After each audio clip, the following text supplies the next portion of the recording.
नमस्कार दोस्तों, मैं राजेश श्रीवास्तव गवर्नमेंट टॉक्स में आपका स्वागत करता हूं।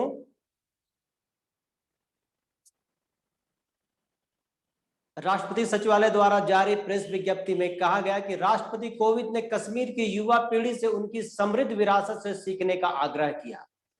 भारत के राष्ट्रपति ने कश्मीर विश्वविद्यालय के 19वें वार्षिक दीक्षांत समारोह में हिस्सा लिया। प्रधानमंत्री कार्यालय द्वारा जारी प्रेस विज्ञप्ति में प्रधानमंत्री ने यूनेस्को द्वारा धौलावीरा को विश्व धरोहर स्थल घोषित करने पर प्रसन्नता व्यक्त की। प्रधानमंत्री ने सीआरपीएफ कर्मियों को उनके स्थापना दिवस पर बधाई दी। कृषि एवं किसान कल्याण मंत्रालय द्वारा जारी प्रेस विज्ञप्ति में संयुक्त राष्ट्र खाद्य प्रणाली शिखर सम्मेलन से पहले मंत्री स्तरीय गोलमेज सम्मेलन का आयोजन भारत में 1960 के दशक में हुई हरित क्रांति का परिणाम है कि आज वह हर साल खाद्यान्न की कमी वाले देश से खाद्यान्न निर्यातक देश बन के उभरा है। सुश्री शोभा करंदलाजे, कृषि राज्य मंत्री ने संयुक्त राष्ट्र संघ और अन्य देशों को वर्ष 2023 को अंतर्राष्ट्रीय बाजरा वर्ष के रूप में मनाने के भारत के प्रस्ताव को स्वीकार करने के लिए धन्यवाद दिया। कोयला मंत्रालय द्वारा जारी प्रेस विज्ञप्ति से कोल इंडिया लिमिटेड ने ओवरबर्डन से बहुत ही सस्ती कीमत पर रेत का उत्पादन करने वाली अनूठी पहल की शुरुआत की। इससे पर्यावरण प्रदूषण में कमी लाने में मदद मिलेगी और निर्माण कार्य के लिए सस्ती रेत प्राप्त करने का विकल्प मिलेगा। रेत के उत्पादन की शुरुआत पहले ही की जा चुकी है और अगले 5 वर्षों के लिए रोड मैप तैयार है। 5 वर्ष में 8 मिलियन टन रेत का उत्पादन करने का लक्ष्य है। बेहतर गुणवत्ता वाली रेत बाजार मूल्य के लगभग 10% दर पर उपलब्ध कराई जाएगी। वेस्टर्न कोलफील्ड लिमिटेड ने सबसे पहले इस पहल की शुरुआत की। यह नदी तल से रेत खनन के प्रतिकूल प्रभाव को कम करता है। संस्कृति मंत्रालय द्वारा जारी प्रेस विज्ञप्ति से सरकार ने देश में आदिवासियों के विभिन्न प्रकार के लोक नृत्य, कला और संस्कृति के बचाव, संरक्षण और प्रचार के लिए 7 क्षेत्रीय सांस्कृतिक केंद्र खोले हैं।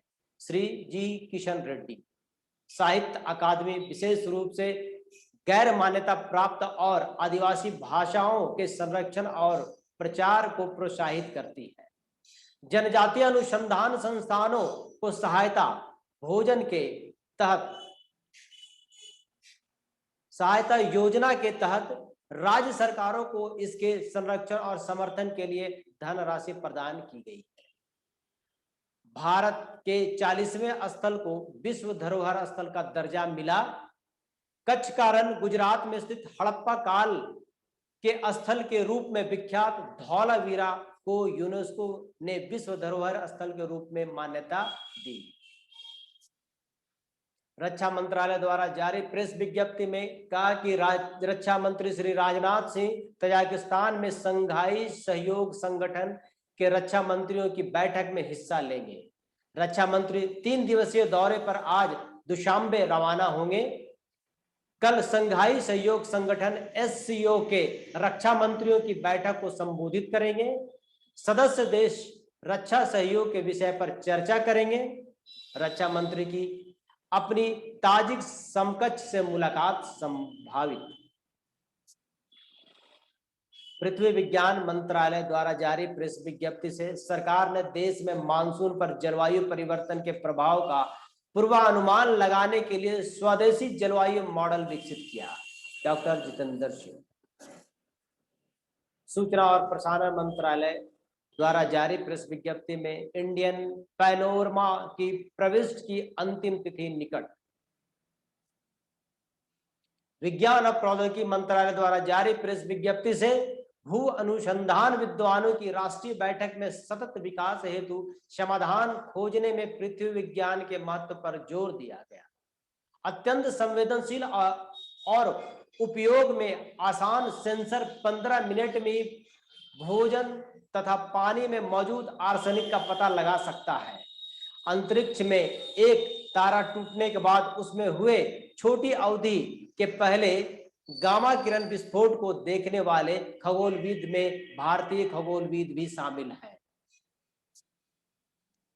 महिला एवं बाल विकास मंत्रालय द्वारा जारी प्रेस विज्ञप्ति में कहा गया, केंद्रीय महिला एवं बाल विकास मंत्री श्रीमती स्मृति ईरानी ने हिंसा से प्रभावित महिलाओं के लिए 24x7 हेल्पलाइन सेवा का शुभारंभ किया। यह डिजिटल हेल्पलाइन महिलाओं को संदेश देती है कि जब भी उन्हें जरूरत होगी उनकी सरकार और उनका आयोग उनके साथ खड़ा रहेगा। श्रीमती ईरानी। तो धन्यवाद दोस्तों, आप बने रहिए हमारे साथ गवर्नमेंट टॉक्स में।